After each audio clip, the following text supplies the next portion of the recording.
Bonjour. Alors aujourd'hui, je vais vous parler d'une histoire tout à fait extraordinaire qui m'est arrivée au mois de janvier 2004. Alors cette histoire, ça parle de l'inconscient, en fait, partie consciente et inconsciente de notre corps. Alors on sait bien que, bon, il y a les parties de la vie sur lesquelles on porte notre attention à un moment donné, mais il y a aussi des choses qui se font d'une façon totalement inconsciente. Par exemple, si vous digérez des éléments, vous ne pensez pas du tout à la manière dont vous êtes en train de les digérer, vous ne donnez pas d'informations particulières à votre estomac, du moins en conscience. Quand vous marchez dans une rue, vous laissez faire vos pas, vous ne vous posez pas votre question, où va se poser le pied droit, à quel moment vous allez lever le pied gauche, vous ne posez pas cette question. Quand vous conduisez une voiture sur un chemin que vous connaissez, c'est pareil, la route se débrouille toute seule, vous ne réfléchissez pas où vous allez, ça se fait un peu sans votre volonté. Donc il y a des parties inconscientes qui sont complètement autonomes. Alors, sur l'exemple que je vais vous montrer, donc ce qui est tout à fait étonnant, vous allez voir comment ces parties inconscientes de notre corps peuvent parfois prendre le pouvoir d'une façon tout à fait autoritaire et vous conduire vers des trajectoires, vers des objectifs extrêmement judicieux. Alors voilà. Donc en janvier 2004, j'étais au chômage et je venais de décrocher un contrat en fait pour partir en Arabie Saoudite pour 18 mois. Alors ce contrat, j'étais très content de l'avoir décroché parce que j'avais appris l'arabe à l'école. Et en fait, 18 mois dans un pays arabe, ça m'aurait permis de devenir bilingue. Bon, moi j'aime bien la civilisation musulmane, arabo-musulmane, et donc ça m'intéressait bien. D'un autre côté, il y avait l'aspect compound, c'est-à-dire quand vous allez en Arabie Saoudite, vous n'êtes pas mêlé à la population, vous êtes parqué dans un compound, ce qu'on appelle une espèce de parc où il n'y a que des Occidentaux. Et moi, la vie au milieu de ces Occidentaux un peu isolé quand même.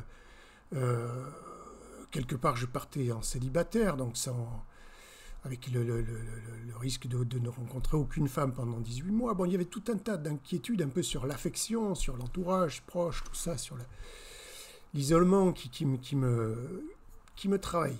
Donc je me suis dit, je vais peut-être pas répondre favorablement à ce contrat, mais je vais quand même voir ma psychothérapeute pour essayer de caler tous les paramètres, bien s'assurer que je suis en mesure d'exécuter ce contrat.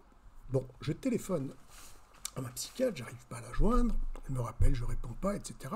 Dans la soirée, elle m'envoie un texto me disant qu'elle est en plein déménagement et que pour un mois, je ne pourrai pas la voir. Ah, bon, alors, bon, je me dis, je lui renvoie un texto, je lui dis ça fait rien, je vais t'écrire une lettre, au moins ça me permettra de mettre sur le papier un certain nombre d'émotions et d'idées. Donc le lendemain, je descends à Toulon, je m'installe dans un café, et je passe 2 heures à rédiger ma lettre au brouillon, à la recopier au propre, à plier la lettre dans l'enveloppe, à mettre l'adresse sur l'enveloppe, à coller le timbre, à régler mes consommations et à sortir du café. Je sors du café, et quand je sors du café, la poste est juste sur ma droite, à une centaine de mètres sur ma droite. Donc j'aurais dû partir vers la poste, poster ma lettre. Mais je regarde ma montre, il me restait 3/4 d'heure de battement, je devais aller chercher les enfants à la sortie de l'école, il me restait 3/4 d'heure de battement. Je me dis, je vais descendre plutôt sur la gauche à la cathédrale de Toulon, faire une petite prière. Je descends à la cathédrale, quand j'arrive devant la cathédrale, enterrement, tout le monde en noir, corbillard, ambiance un peu triste. Bon, je me dis, je ne vais pas déranger tous ces gens, je poursuis mon chemin. Et là, j'arrive sur le cours Lafayette, qui est un cours bien connu de Toulon, où il y a le marché le matin. Là, c'était l'après-midi, et le cours Lafayette était désert. Au moment où je rentre sur le cours Lafayette, et c'est là que se produit une chose tout à fait extraordinaire, c'est-à-dire que c'est comme si la foudre me transperçait de la tête jusqu'aux pieds. Un frisson, toute la colonne vertébrale jusqu'aux pieds, quelque chose d'extrêmement fort. Et là, une force qui m'attrape comme ça, comme si quelqu'un me tirait par la chemise, et qui m'amène à partir vers l'avant. Mais il n'y avait personne qui me tirait, c'était quelque chose, je ne sais pas d'où ça sortait, une force qui me tire comme ça, qui me fait faire demi-tour et qui me fait descendre le cours Lafayette à grandes enjambées. Je suivais cette force, que je ne savais pas d'où elle sortait, et encore sur peut-être 100 ou 200 mètres, je descends le cours Lafayette. J'arrive au bas du cours Lafayette, il y a un virage, mes pieds tournent à toute allure, je ne sais pas pourquoi ils tournent, et ils arrivent devant une espèce de petite place où il y a quelques gens qui traversent comme ça. Quand j'arrive à l'entrée de cette place, mes pieds se bloquent. Mais là, je décide rien, c'est pas moi qui décide que mes pieds se bloquent, mes pieds se bloquent tout seuls. Si vous voulez, à ce moment-là, je suis un peu le passager de mon corps.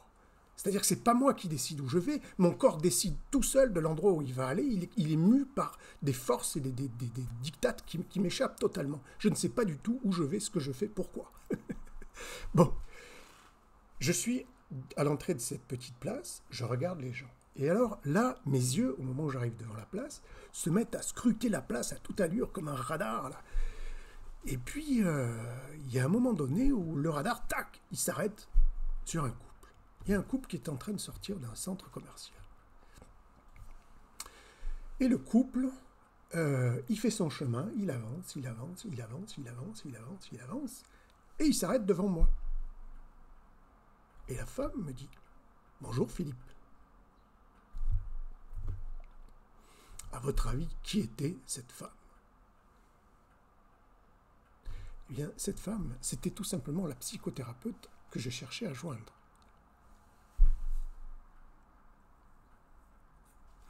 Alors, c'est un peu étonnant. C'est un peu étonnant. C'est-à-dire comment quand le coup de foudre, le grand frisson m'a pris, à ce moment-là, visiblement, il y a une information qui est rentrée dans mon corps, et mon corps a décidé d'aller... Cette information, c'était certainement que la psychothérapeute était à proximité, et la force m'a fait prendre la direction de cette psychothérapeute. Donc par un canal, je ne vois pas du tout, parce que ça ne peut pas être les yeux, elle n'était pas dans mon champ, c'était pas les oreilles, elle était au moins à 300 ou 400 mètres, c'était pas l'odorat, elle était dans un centre commercial, au milieu de tout un tas de monde. Alors c'est par quel sens? C'est pas par le toucher, c'est par quel sens que j'ai senti la présence de cette femme? C'est une énigme, c'est une énigme. Donc, mais ce qui est sûr, c'est que cette information, par un canal que j'ignore, est entrée dans mon corps, mais dans la partie inconsciente de mon corps, sans que la partie consciente sache où elle va. Et l'inconscient me guide jusqu'à cette personne. Et l'inconscient se réveille au moment où il est face à la personne. Il est obligé de se rendre compte que, voilà, il est en présence de la personne qu'il cherche quelque part depuis 2 jours. Alors, ce qui est intéressant aussi, c'est que longtemps après, j'ai demandé à Anne, donc cette psychothérapeute, comment elle avait vécu la situation. Et elle m'a dit, j'étais avec mon ami, nous marchions dans le centre commercial, nous parlions de toi, et soudain, on t'a vu apparaître devant nous. Donc ça, c'était la situation telle qu'elle l'a vécue.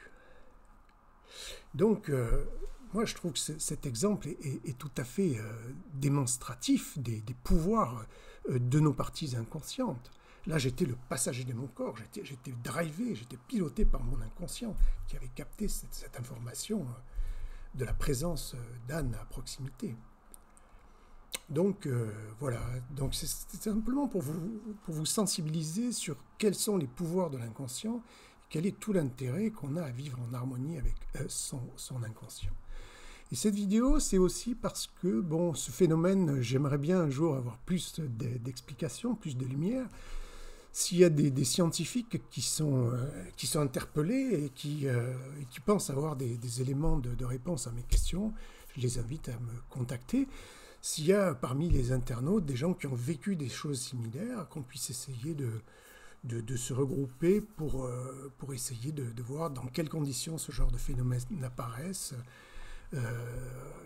Voilà, de faire un travail un peu scientifique. Moi, je serais très preneur de ces choses. Voilà. Bonne journée. Au revoir.